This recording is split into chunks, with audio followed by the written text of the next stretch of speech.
All right, so once you take the wheel off, we can get around to the back. And you'll see this little part right here has broke off. And it starts scraping when you make a turn. I think when you go on one side, like an uneven hill, and turn to the left, turn to the right, one picks up and the other one drops down. This makes scraping noise. I'm gonna quickly show you how to do this. It's fairly easy to do, to get out of here once yours is broken, and I'll take you through the steps in doing that. All right, so you're gonna start off by taking the top part or the head off. This is gonna be a two-sided one with the top nut, or the one that's facing towards the dust shield, is a 17 millimeter. All right, or 17, and then the rear is a 19. As you can see, you're gonna just throw that right here on the back, and then you're gonna twist to get that off. And of course, I can't do it with both hands. You're just gonna pull that one up and pull that one back, and then it should, you know, screw right off. All right, so now we're gonna go down to the screw, that screw that's right there. And then as you can see, it's here on the other side as well. I'm not sure how good you can really see that. And it's once again two-sided, and these are the 13 millimeter.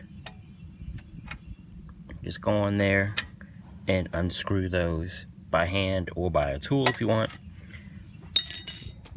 All right, so to get that kind of sitting down in, all right, and then once you get that the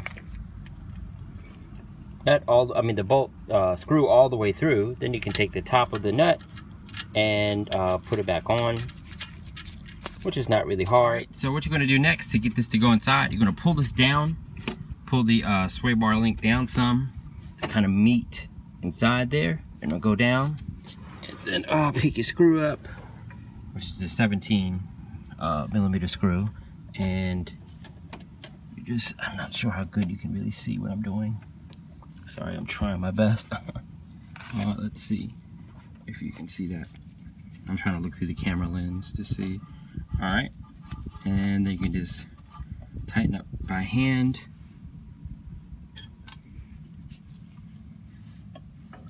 Then take your 17. Hopefully I can see this right. And then tighten that up by hand, which takes a few minutes.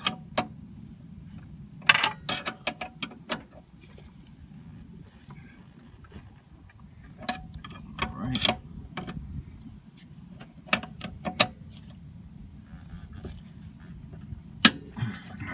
It's nice and tight and snug on there. Just make sure everything's okay. All right. Like I said, my shock absorber is about to come off, so that's why it's touching. But other than that, this is what your setup should look like after